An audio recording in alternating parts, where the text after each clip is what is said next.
Right, 8 June 2024, and today I've got a short update on a weekend. This is a Saturday, and let's go straight into what is happening. And specifically, we're going to look at the backlash on Zimbabwe President Mnangagwa after he made a diplomatic, uh, strange diplomatic statement yesterday in front of Russian President Vladimir Putin. This has been received very badly across the region. People are surprised, especially the presidents in SADC. They cannot believe what Mnangagwa has done. The statement that he gave in front of Russian President Vladimir Putin has been seen as a total diplomatic disaster. Mnangagwa has done something that no president has ever done, which is to speak about another country in front of a president of another country and to make allegations that are not backed by any facts. And this has become a problem for Mnangagwa. This trip has been a disaster. First in South Korea, where he came out with nothing, and now in Russia, where he came back with egg all over his face. Mnangagwa is becoming a very, very big problem in Southern Africa. And my sources have revealed that Southern African presidents in SADC are very, very angry with what Mnangagwa did and his carelessness. Mnangagwa was very careless in his speech. He allowed himself to be filmed talking about another president and about another country and saying very bad things about Zambia. And this is terrible because Zambia is currently the chairperson or chairman of SADC. And Mnangagwa is supposed to be the next chairman of SADC. This is a regional bloc. And you have someone coming from SADC going to another country and trying to get military support against another SADC country. I do not get it. I think this is the worst disaster in Mnangagwa's history. Mnangagwa has done a lot. He has messed up a lot of times. But this time, I suspect that arrogance is starting to creep in. When you see Mnangagwa speaking on international conferences, it's clear that he believes that he's right. He is talking about neocolonialism, he's talking about sanctions, he's talking about things that do not make sense. Whereas the problem itself is himself, Mnangagwa. Mnangagwa is a problem. He has rigged elections in Zimbabwe. There's a report from SEOM that says as much, that Mnangagwa has rigged the elections. If you look at the Zambians, they've conducted themselves very, very well, especially the chairmanship of President Hakainde Hichilema has been very good. He has conducted a number of SEOM missions. So former Zambian leaders have been in Lesotho, in Madagascar, in South Africa, and all these elections have been found to be free and fair. The only problem has been the Zimbabwean election, and for Mnangagwa to react the way he reacted, it's clear that Mnangagwa is angry at Zambia. He is angry at Zambia, and he's not happy, but he has made a mistake. The platform that he chose to attack President Hakainde Hichilema was the wrong platform. And I have a feeling that the Russians are not happy with what Mnangagwa did. Because imagine if Russia now has to engage with Zambia, how are they going to engage with Zambia? Because Mnangagwa has publicly spoken about another country in front of their president. I have a feeling that the Russians are also not happy with what happened yesterday. So Mnangagwa, I don't know how he's going to get out of this one. Let's see how the Zambians react. They've not said anything. They've not responded. Let's see what they say. And let's see what other people say from other countries here in Southern Africa. But my sources say there is a lot of anger among the presidents in SADC over what Mnangagwa has done. Mnangagwa is very isolated as we speak. Everyone can see that Mnangagwa is the problem. He is a very, very big problem. What Mnangagwa is doing in Zimbabwe has never been seen anywhere. What he's doing with his wife, Auxilia, what he's doing with his sons, it has never been seen. He's personalizing the country, he's personalizing the ZANU-PF party, and it's a disaster. I'm also well informed that the military in Zimbabwe is very unhappy with what Mnangagwa did, the statement that he issued. And you know, when I talk about the military, I talk about very strong people. People in the military are very strong, they're not weak. And I've been saying this in the past, that Mnangagwa is being isolated slowly. So he's being isolated even within ZANU-PF. Mnangagwa is isolated, and this speech, this last statement that he gave in front of Vladimir Putin is the worst of the worst. And don't take this lightly. This is the beginning of the end for Mnangagwa. Many people were seeing him as something, but it's becoming clearer to everyone, even in the region, that Mnangagwa is a problem. So he's adding to his own problems, Mnangagwa's mistakes, as he travels to all these countries, aimlessly wandering about with no particular purpose, carrying large delegations, chartered planes. This is very expensive. And Mnangagwa makes mistakes, comes back with nothing, and he is going to yet again go to another place. And you never understand what is his game plan, because locally, Mnangagwa has not been doing anything. There is a deep crisis in Zimbabwe, which Mnangagwa has failed to address, which is after the election, the economy is crashing. And Mnangagwa has failed to address this situation in the country. So this was our headline for today. Mnangagwa angers the Southern African leaders. So every leader in SADC is shocked and stunned. This was the trending story yesterday. How can a president go to another country and talk about neighboring country in the way that Mnangagwa has done? It's shocking. And Mnangagwa is starting to feel the backlash of what he did over there in Russia. So we expect Mnangagwa to be back tomorrow. And then midweek, he's going to have a conference in Victoria Falls. So let's see what happens. Let's see how Mnangagwa gets out of this one. This is a diplomatic disaster for Mnangagwa. Mnangagwa has made a very, very bad mistake. The worst mistake he's made in recent times. And this won't go away at all. Now, let me quickly run through some stories. And I'm not going to spend a long time here. So let's start with the Zimbabwe military. The Zimbabwe military has established a construction company, or is in the process of establishing a construction company.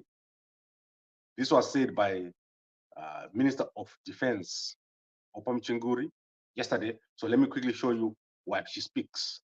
Plans are also afoot to establish a Zimbabwe Defense Forces Construction Brigade, which will compete with established civilian construction companies in national infrastructural projects.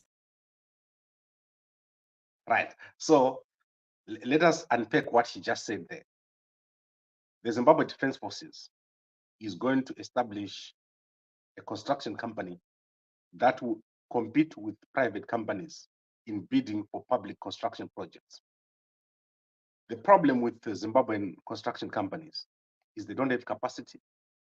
You saw what happened at Parliament. So this was the road that they were building. This took almost 3 years to get here.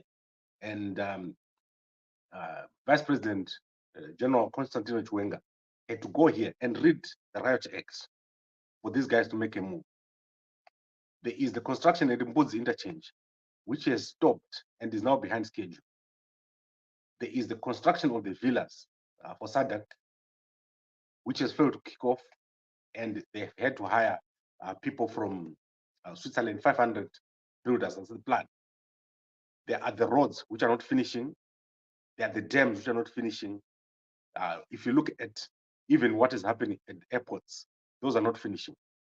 The capacity is not there.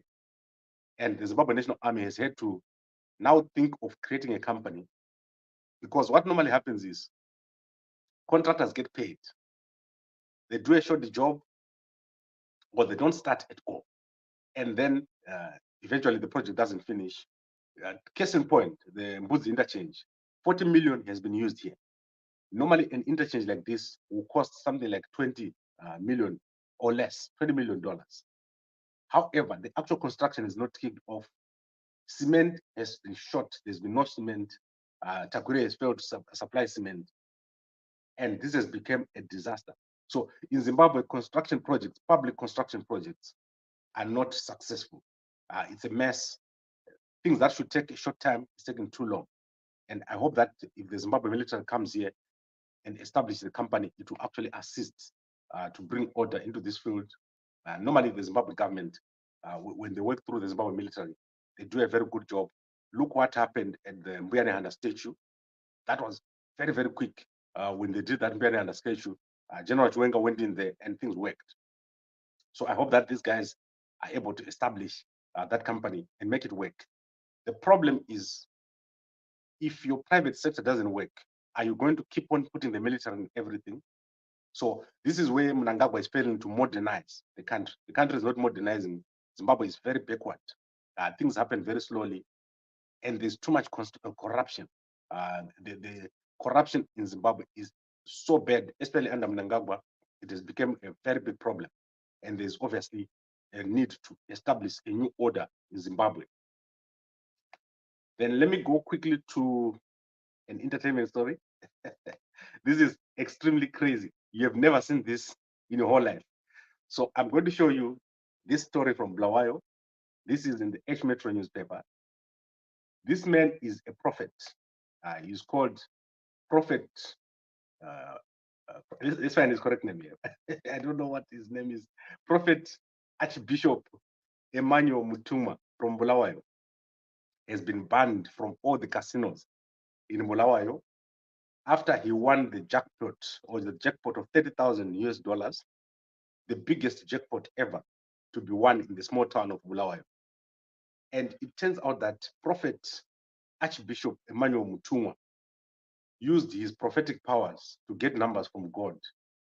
And other casinos heard that he's been winning continuously without losing. So he goes to casino and he wins as if he's withdrawing money from an ATM. And they have now banned him. He's now banned from all the casinos in Bulawayo. So I guess he has to move to a different city. And what he said was that he is doing nothing wrong, because it's not like he's cheating the system. He gets the numbers from God. It's the guesswork like everyone else. But the problem is he wins so much that the casinos are saying, no, this man is not allowed. He uses the money that he wins to pay fees, school fees for children and widows in his church. So that is what he said. Mazbaba, Archbishop Emmanuel Mutuma, he's been banned in Bulawayo. So you can look at this story in the H Metro newspaper. This is a very interesting story, which is trending. Imagine that. Imagine if a guy can come to South Africa here and he goes from casino to casino using God's powers to find the numbers. That would be amazing. I think the casinos will eventually chase him, but I think the casinos deserve it, because many more people lose than win. Then I've got a community advertisement here. So in Victoria Falls, there is a lodge that was established here without permission or without proper planning. And there's now been an application to regularize. So if you're in Victoria Falls, you should be aware that there's a notice of an application to regularize the establishment of a lodge on state number 1040 Victoria Falls Township, and by Norman Herbert Nyamandi. So this is the guy who's trying to regularize his lodge. So if you're in Victoria Falls, be aware of that notice. Then let's go to SADC. SADC is becoming very, very important. So I need you guys to understand how important SADC is. Eventually, the Southern African region is going to merge into one thing, because we're also interconnected.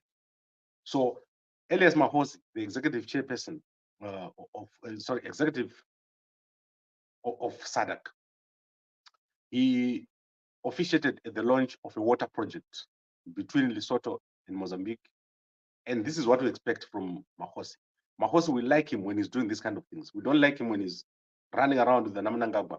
And I hope that Mahosi now knows how crazy Mnangagwa is. So he won't do it again. The mistakes that he made when he was running around the ZANU-PF guys, I hope that he has stopped. So this week, in fact, yesterday, he officiated at the launch of a water project, which is going to impact 40,000 people between Mozambique and Lesotho. They are going to put piped water. They are going to put bulk water so that people can have water in their homes. And 40,000 people in the two towns, bordering Lesotho and Mozambique, are going to have water. The border towns are Loma Hasha of Eswatini and Namaka of Mozambique.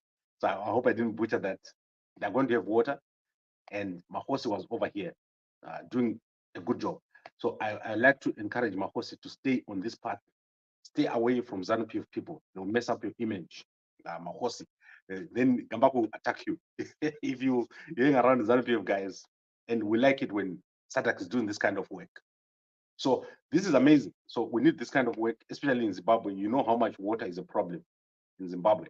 So I hope that this continues. We want to see Mahosi doing this kind of work. I want to end with soccer. Sadly, Zimbabwe has lost 0-2 to Lesotho, and the fans are very unhappy with the coach, the new coach, and they're now asking Wikno Chuvai to become the coach. So I saw some people asking Wikno Chuvai to come back and become the coach here. Unfortunately, Wikno has disappeared after his trip to South Korea with Mnangagwa. That didn't go well. Wikno Chuvai went in here, the same plane with Mnangagwa, and then he just disappeared. This thing didn't work. It was very embarrassing for Mnangagwa, and I hope that Mnangagwa has also learned his lesson. He needs to fix the situation in Zimbabwe.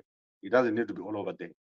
And the Zimbabwe national team are now at the bottom, so they're not going to do well in whatever they're doing. When they play South Africa, they're going to probably lose again, and this is very, very sad. So I'm going to bring this to an end, and so let's recap on our main story. Our main story is that Mnangagwa has angered the leaders of the SADC. SADC leaders are very angry at Mnangagwa for his statements on Zambia that he made in front of Russian President Vladimir Putin. Mnangagwa accused Zambia of working with Western countries and being funded and getting weapons. And he said he also is looking for weapons so that he can defend Zimbabwe against Zambia. So that is what Mnangagwa wants. He wants weapons so that he can support himself and the country if there is a conflict between Zimbabwe and Zambia. But I know that President Hakainde Hichilema is not involved in any of these things that Mnangagwa is saying. Mnangagwa is delusional and crazy, and he needs to stop. Mnangagwa needs to stop what he's doing. You obviously know that the arrogance that they're showing in Zimbabwe, and Mnangagwa and the family, they cannot export it to other countries. You cannot do what you're doing in Zimbabwe, Mnangagwa, in other countries. That's terrible. Then Ben Bryan is saying, what is the name of that man of God? So he's asking about this man who is winning the lotto using spiritual powers. If you go to H Metro newspaper, you will see that this man is winning the lotto continuously using spiritual powers. And his name is Archbishop Emmanuel Mutumwa of the Johanne Masowe Echishano Church in Bulawayo. So if you want to win the lotto, yeah, so that will work. If you go over there and he gives you the numbers, the problem is they don't allow him inside the casino anymore. They're banning him from the door. They don't allow him to enter the actual door of the casino. So there are two casinos in Bulawayo, if you know. There's Sun, I think it's called Zimbabwe Sun or something, and then there's Regency. And I guess there are some other small betting casinos. But here I'm talking about proper casinos. He won $30,000 US. The latest, there's never been a jackpot that big in Bulawayo. It's the biggest, and that is what he won. And then Komanyasha is saying, let our demonstration utilize this weakness now that presidents are not happy with him. God is in it. Right, Mkoma Apa, you're talking something very important, but I don't think it's even going to get there. Mnangagwa is going to make so many mistakes that by the time we get to August, he will beg to step down. This man is, God is punishing him in public. That is what God is doing to Mnangagwa. God is punishing him in such a way that every time he opens his mouth, every time Auxilia does something, this family is getting it. They are being shown the mistake that they're making in public. And I hope that this continues. I hope that something else happens so that we get another thing to say here on Gambakwe.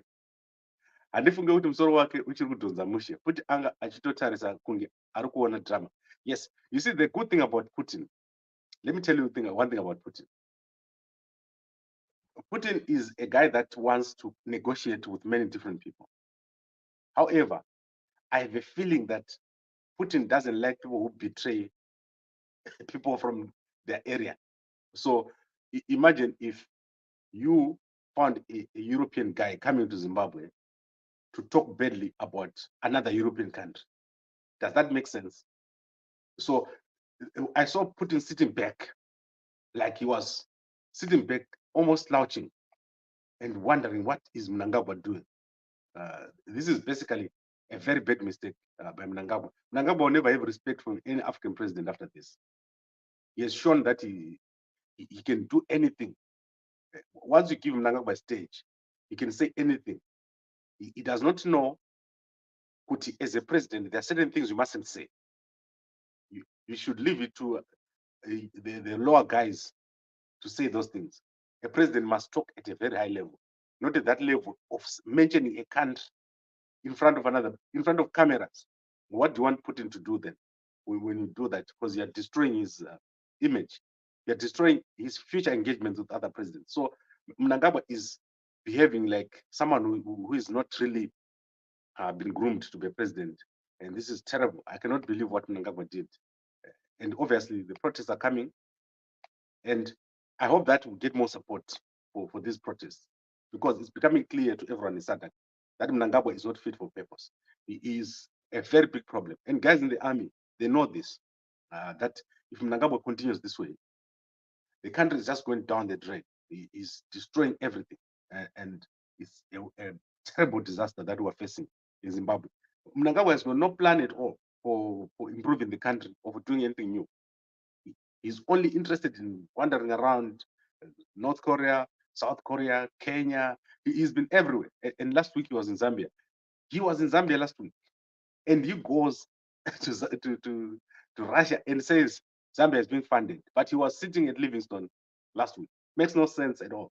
And Mnangagwa needs to get it clearly. Kuti, his days are numbered. Mnangagwa's days and the days of the dynasty are numbered. If you hear someone saying 2030, they're just talking their own thing here. 2030 is over, and the dynasty is over. This thing is not going to work. And let me look at my last comment here. ZANU-PF, please look Mnwe Uyo, Mnangagwa, so sad. And this is like a funny joke. And I'm so sorry, Kuti. We have to go through this period where we have a president. That is, imagine Mugabe. Do you think Mugabe was going to have a conversation like that with Putin? Never. That will never have happened. That shows you the caliber of a president. And I have a feeling Mnangagwa is yet to get the full repercussions of what he did yesterday. That was terrible. And then Mkomatoga says Mnangagwa did very well. Let him continue making these foolish mistakes. Yes, that's a foolish mistake. And guys, I think I need to end it here. We've covered everything here. Let me see if the Herald newspaper is published. I'm so sorry I didn't check the Herald newspaper. Let's see what the Herald newspaper is saying. The Herald newspaper is a very good newspaper. They've not published, guys, so there's no Herald newspaper yet. I'm going to bring you anything new that they have. If there's something groundbreaking, I'll be back in the afternoon. But in the evening, we'll be back to talk about the protest. The protest is still ongoing. And also, you can go and check out what Ostalos did yesterday. Ostalos met the students at Zinasu. I've got video of Nkomaji addressing there. I'm going to post it probably later on in the evening. So I want to explain what is happening with the Blue Movement. Blue Movement is going around. And obviously, I talk to everyone. So my job here is to help you guys understand what's going on. So I talk to everyone. I talk to Chamisa's guys. I talk to Zephyr guys. I talk to FFC, Freedom of Fighters for Change. I talk to Bishop. Everybody, I talk to them. Because if I don't talk to everyone, then I tell you theories, things from my head. If you ever heard those YouTube guys who talk and they're just talking, I'm not that one. I talk to the actual people, and you're eventually going to see me with the people that we're talking about. Even in Mnangagwa, have you seen me at ZANU-PF head office? So if someone says to you, ZANU-PF, this, and they've never been inside the ZANU-PF building, they're just talking. I can talk my phone now, and I phone Mnangagwa. I can phone Obet Mpofu. I can phone whoever in ZANU-PF. I can even phone Mnangagwa right now. Mnangagwa was out yesterday. Did you see him? So Mnangagwa was addressing some conference on farming, tobacco farming. So you can check that out. It's there on. So things are starting to stabilize for people. But Mnangagwa is in trouble, deep, deep trouble for his behavior. Mnangagwa is making serious mistakes, and he needs to change. That's the problem when the president has Wigno Chuvaya and Sengozo Chavang as his advisors, and Tatenda Mambetera as his yeah. So I guess we know what's happening now. So thank you very much, everyone, for watching, and I'll see you later tonight. A good day to you.